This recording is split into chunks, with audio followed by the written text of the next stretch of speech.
Okay, so now we're moving on to the next stage of Campbell's monomyth, the next kind of overarching period within the story.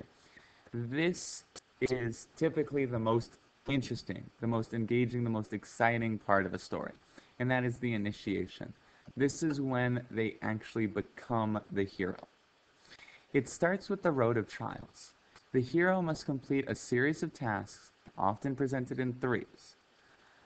The hero has to fail one of these tests.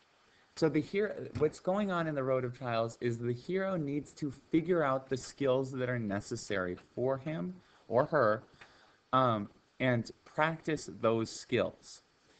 But the thing is, if the hero is good at everything, it won't make for an interesting story.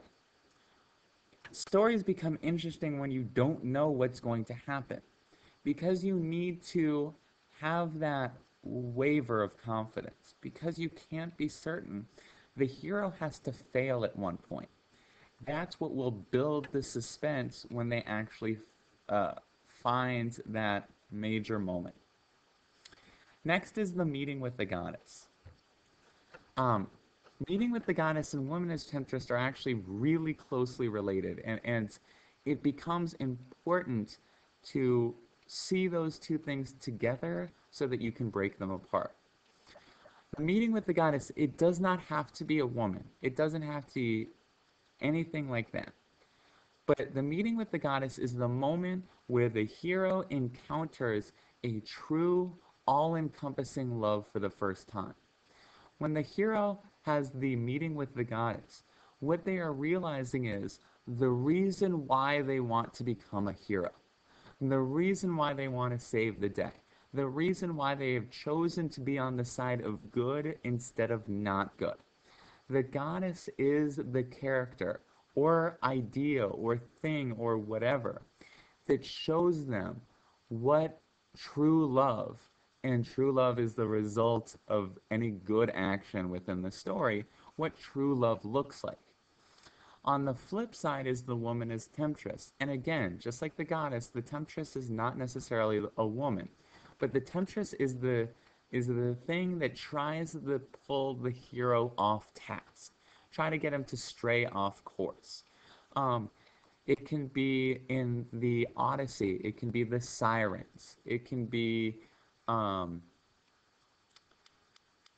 it can be Han trying to get Luke to just make boatloads of money being a space pirate. Because who doesn't want to be a space pirate? That's the coolest job title ever. But these are the things that try to get that hero to stop the process they need to go through to become a hero and do something else instead. Once they've gone through the road of trials, once they've realized what they're fighting for, there is the climax of the story. Oh, I should have done it like this. Whatever. There's the climax of the story, which is there we go, the atonement with the Father. The atonement with the Father is when the hero confronts the character that has the power in their life. This doesn't necessarily have to be the villain, but this is when the main character allows themselves to become the hero.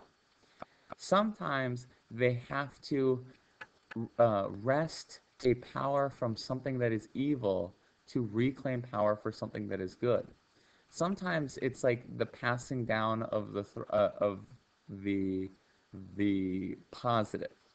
You can think that we watched um, we watched the retelling of the three brothers. When the son accepts the cloak of invisibility, in a sense, that's atonement with the Father. He, the son, takes the power from the Father and claims it as his own.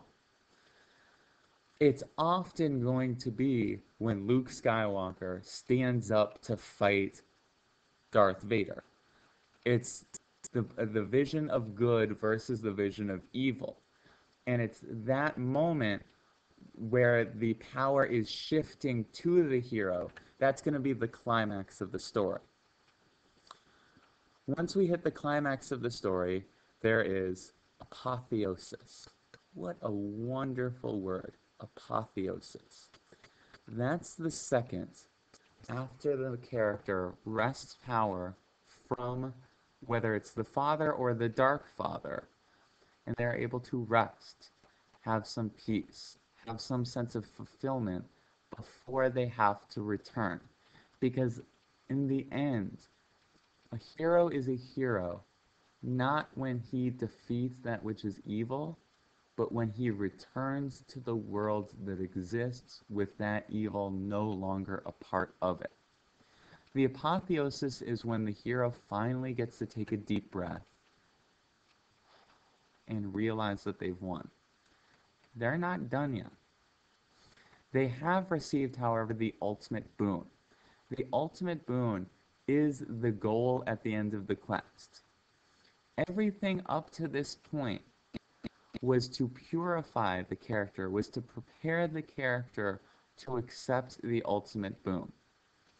Often, the ultimate boon is therefore represented in a love.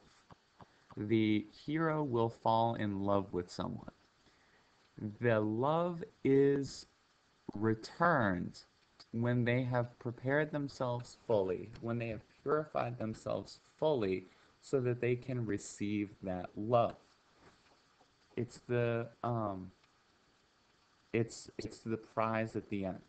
And you can't get the prize if you haven't figured out how to deserve it.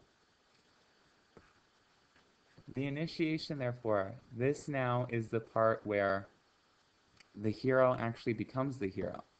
What you're going to see as we go through, and you guys watch the next video on the return, the initiation, while it might be the most exciting part of the story, while it might be the climax of the story, it's not the longest part of the story. It's not necessarily even the most interesting part of the story. It's just where that conflict is resolved. So, make sure you continue on. Make sure you watch the video for the return so you get the full picture.